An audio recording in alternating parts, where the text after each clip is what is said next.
Welcome back to Through It All. Last week we kind of touched base on some addiction early on in our relationship. We did early memories, how kind of our story begun, and just some cute little quirky questions.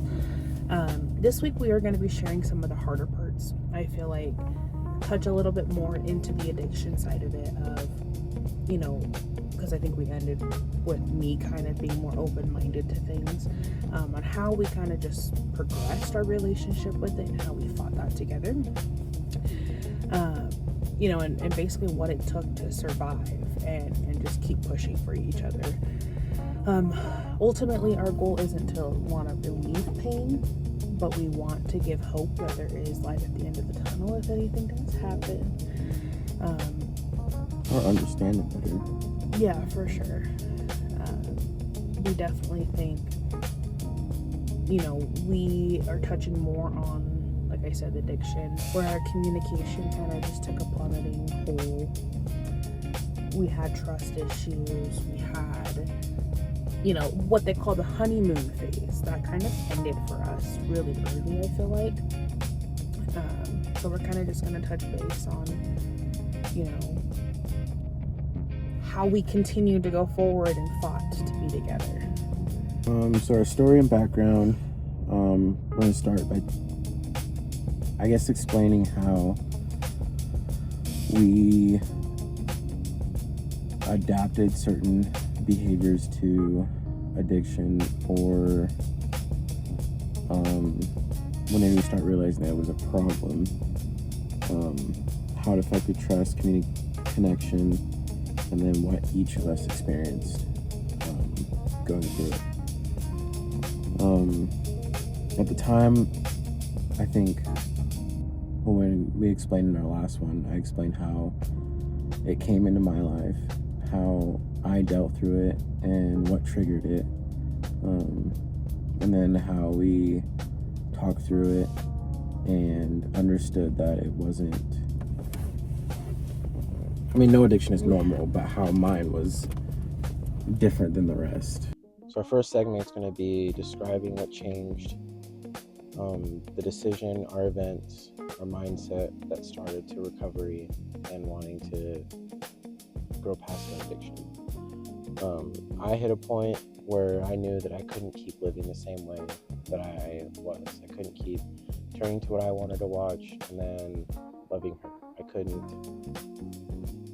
focus my mind on her while focusing my mind on other things. And lust isn't just a porn addiction, it's more or less like making impulsive decisions, looking for instant gratification versus gratification down the road. It's choosing cheap dopamine hits instead of later satisfaction. And that's when I really started working on myself and paying attention to those things that I wanted to turn around and be like, okay, I can't keep doing this, hurting you, putting you through everything. But when did you start realizing that I was picking up on those things and changing? When did you start noticing that I was making different changes and paying attention to you, looking at you?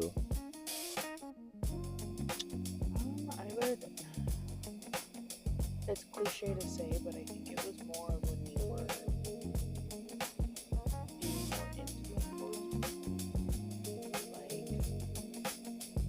Like, the small things would, I don't know, like you would just walk by, touch my butt, or you could just see the glow differently in your eyes the way you looked at me when I knew you weren't doing that as often. I think it was more like I said, like you just would look at me differently. We would be more intimate and it would feel like making love, if that makes sense. And I don't know if maybe you caught on to me, like feeling more intimate towards you and like being more touchy, because I felt almost like the validation that it was me, of how bad it would warp your reality of what love was and what physical intimacy and emotional was. You just started to have a different change to that. So that's when I noticed like you were actually trying and you were actually present, if that makes sense. Like I felt more present in the moment of giving you affection and not mentally thinking what I want to see versus being you, or Kinda, yeah. Yeah, like it's really hard to explain. Like you'd have to see it. But the way you would look at it. And then you would touch me in different ways that I feel like you didn't see off of this video. Or social media didn't show you a certain way. It was just natural, it felt like, versus staged. And that's when I kind of started to realize like maybe he's not doing it as much, or maybe he's actually tapping into like reality when it came to that kind of stuff. Because when you're doing it for so long and at such a young age, you've never had to grow into real reality, you know. And that's why I say it really messes with someone's mental really bad, because our intimacy and our love and our nighttime activities were just so different when he was really heavily on that versus when he wasn't. I guess mentally, did you feel different with the way you loved me during it? Giving more, being more into it than normal, instead of just giving it to me, knowing I needed it and not what sex is supposed to be. Yeah. You went from giving it as like a fix to let's have sex, or let's do it this way, not this way. And I see him grow as far as like obviously being more open, but like understanding that like not have urges, but like have like more of a need to be into it than go looking for something. Yeah. Another thing too, like that, you know, was part of our last video that we touched on addiction and how it was really hard on both of us. What a lot of people don't understand too is the intimacy issues that do go on. And him and I had that, like going into just that question alone, you can already sense that like I looked at it as more of like a chore that I had to do it to make him happy versus a deep like emotional connection. And being a girl, it's different because we have a lot more mental compartments that can store, release, and do different things, to where you didn't feel loved. Like I just never felt like I was pretty enough, or I was good enough, or like in bed, like that really hurt things too, because obviously he doesn't know any better at the time. What he would watch is a paid actor, you know what I mean? Versus what real intimacy sounded like, felt like, looked like. So that was really hard on both him and I, you know, because we did struggle. And like, not to get too TMI, but there was times where he would question my enjoyment, or I would question, you know, what he was doing, or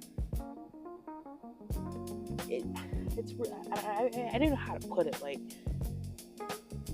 example, if there was a time we were doing sexual activities and afterwards he'd be like, why aren't you louder, or why wouldn't you say my name and stuff like that.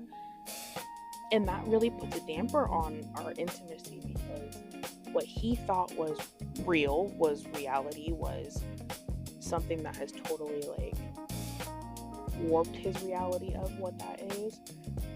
Doesn't make me want to do it anymore because I'm not like that, or vice versa. Like, I'm thinking like he's supposed to be putting on some show, or like he's doing something that doesn't feel natural because that's what he's used to.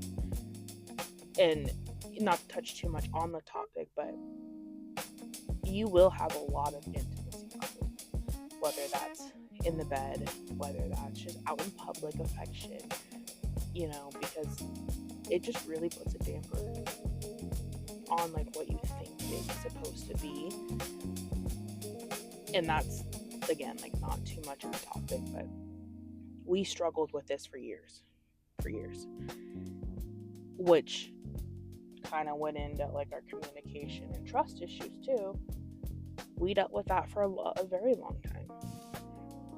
Matthew needed to cope with things differently than I needed to, or are used to, and then we wouldn't have trust with each other because we had assumptions of how things were supposed to be instead of talking about those assumptions that we expected, not assumptions, expectations of what those needed to be, instead of just going off of communication and be like, I expect you to do this, or I expect you to do this, or I need this when you don't do this. And that was part of like us growing up too, because I came out of school, he's fresh out of school, we both came out of a relationship that obviously failed. And again, like I would assume he would want to sit down and communicate with me the issue, communicate X, Y, and Z, because that's who I am. When in reality, Matthew wanted me to just shut up, leave him alone, let him cope, let him figure out how he wants to communicate to me. So we clashed for a long time, and that was another big issue we had early on. From the outside, you wouldn't think that, because we did talk, and we talked each other's heads off, and we laughed, and we joked out in public. But deep down, we're like fighting an argument that we just never will settle, or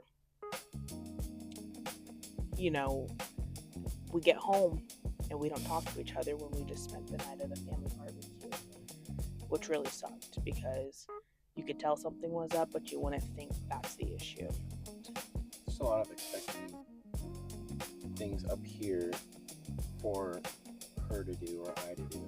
We always thought we could not read each other's mind, but we'd argue because I'd be like, well, how am I supposed to know? Or he'd be like, well, you didn't tell me that. And I'd be like, well, you should have just figured it out. We did a lot of that back and forth, a lot. And I think a lot of it too is because maybe something would happen once. We didn't really address a lot of things, but then something would happen again. And it'd be like, do you remember when, we would have those big blowouts all the time. And again, that kind of goes into like our second episode where we talked about our separation. That also led up to our separation, because we just couldn't communicate properly. Just paying attention to your expectations. If you expect someone to do something over and over and over without saying anything and expecting to rely on past situations, you're never going to get it. If you are in your head with all these expectations, how do you expect the other person to remember those each and every time? Like, if you're one of those people that can remember, okay, back in 2007 you did this, okay, well, how did you get through that? How did you teach them, okay, don't do this next time, don't do this? Or did you just yell at them in the middle of also correcting them with the same tone, still yelling at them? They're never gonna get through their head like, okay, this made them mad, let's probably not do this again. Yeah, a lot of our stuff too is try to put yourself in the other person's shoes. And you said, bring up past issues. We did that so much. And I don't even know how to emphasize that. It took us, after our separation, getting back together to try and actually plan our wedding, to be like, listen, that's it. There's no reason. The past is the past. If there's something that still needs to be readdressed, we will readdress it in a calm communication rather than a blowout. I mean, you're not saying we don't have blowouts still, But it's also like, I know I was really bad because I store every argument, I store every line, and I am ready to weaponize them. And it's a really toxic trait of mine because Matthew will say, blah, blah, blah, blah, blah. And I'll be like, well, you did blah, blah, blah, blah, blah. Like 6 months ago. So he's like, it's not the point. And I know I was really guilty of that. And it took forever because our arguments would just go in circles and circles and circles because I do that. And it took him to put his foot down, like he just won't talk to me if I bring up the past. And then I'm like, oh shoot, like I feel guilty, I didn't mean to do that. At the end of the day, what we're trying to say is, let's sit down, look each other in the face, tell each other what is wrong, because assuming or just guessing is not going to get you anywhere. You need to sit down and say, what happened? Why are you so upset? Because that seems to work for us, or something that has been bugging me for 4 days. Why is it bugging you now? And we used to just argue about like stupid things like the lint trap. I can just say lint trap and you can already guess what I'm going to say. I would actually full-blown cause an argument with you. I don't know who raised you to not just clean the lint trap. The dryer don't ever catch on fire. But it didn't catch on fire today. It's clean the lint trap every time. Or leaving the house with wax melts on. He doesn't believe in fire safety. So we'd argue about that all the time. He's like, well, did we come back to a burnt out house?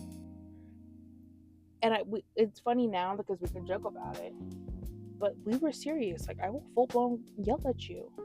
And then I'd get more upset. And then I'd be in a mood all day. So I'm like, blow the candle out. Turn off the wax melt. I don't want to come home and turn the dishes, do the freaking laundry, and have to sweep a whole chunk of crap off the lint trap. No, you're just crazy. I want to come back home to a nice smelling house, and I'll have to click on the wax melt and then wait for it forever to kick on. By the time I'm done smelling the wax melt, I'm not gonna turn it off. We were raised clearly different. We just would argue over serious, unserious things where we look back and we're just like, bro, why did we fight over that? Like, it's funny now because we can like throw shade at each other, but now that we know things are different, what would you go back and do one thing differently? It's one thing you tell yourself differently. I think me? She has. Move on. She's trouble. She's drama. She's crazy.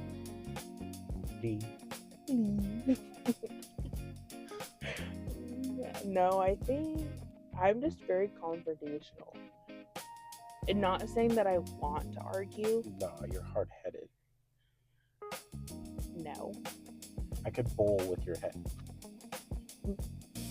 Okay. Yeah, hard-headed.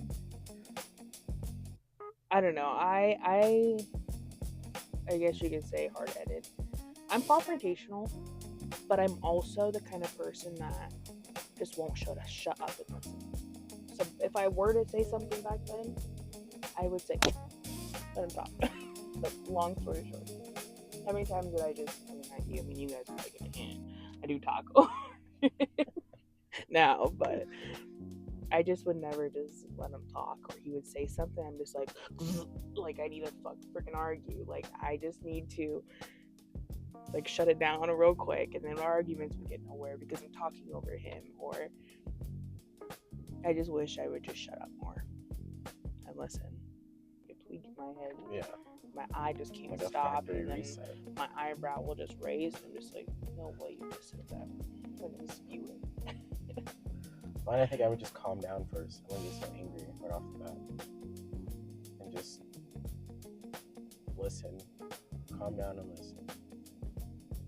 Kind of the same, but also different. Because I would just get angry and just tune out. And be like, okay, alright, got it. Yeah. Instead, I would just calm down and listen. So I know this was kind of a little bit of a faster, and we just kind of focused more on like the argument side of it. Next week we're gonna kind of transition into one of the hardest seasons I think we have to go through. That's when we really sat down and figured out our future. We'll tell you from when we got engaged to where we're at, like leading up to it. Kind of just where things started to get really serious and real. Again, we do want to hear a lot more feedback from you guys or tackle anything, but I feel like you kind of got the gist of arguing. We would argue almost just to argue, not to listen to each other, prove a point, say who's right, who was better. We could never say sorry, and we'd take that back. We wish we just went back with it. I know I did, because I don't say sorry unless I am really sorry. Another thing, drop like a topic you want us to hear us talk about, or like give us a not a review, but like something you guys wanted to hear or talk about or touch on, like belief or religion or how we're doing easy. No, how we're doing now. Just really anything. Yeah. Even if we take a couple minutes out of any day of the week to address topics. Yeah. It doesn't have to be every Sunday, but Sunday, Monday. You can look forward to us dropping every Sunday or Monday, like our whole vlog, I guess, video on our YouTube, and then our shorts will be on our TikTok and Instagram. We're also probably doing more like other podcast things, like trying to make like regular videos. We'll probably do a vlog shortly. Yeah, just kind of like it's just like us being a couple. We definitely want to just set the tone of our relationship from the beginning with like our every week episode. But once we get to like the updated side of it, then it'll just be something like what we got going on in our life. Let's vlog with us, because we are on our health journey, we are on this kind of stuff. But it's kind of hard to update you guys now when we kind of want to backtrack first. So, before we end it, we almost didn't film this. We was about to take a step back. To make a long story short, This is supposed to be our closing. My point. Let's just say we've been sitting here for like hours trying to figure out how to get this. It's too hot, it's too windy, we couldn't set the scene. We finally concluded on going to a park bench, okay? And I wish we had this on video. We were at a park bench, like the one with the chair, the table. We was gonna sit. Well, the way the camera angle would have worked better was if we both sit on the one side. Tell me why. And I almost snapped your head off when you said, bro, don't sit on the edge. I get up to go sit on his side of the bench, and the stuff went, yeah. And he goes, bro, you're not supposed to sit on the end. And we're over here TV, trying to balance the entire park bench from tipping over on us. Oh man, I was like, that's it. This is just the day we're not going to record. But we made it. It's not perfect this week. I know it feels rushed, but we just want to basically just say thank you. Stay tuned for next week. Through it all.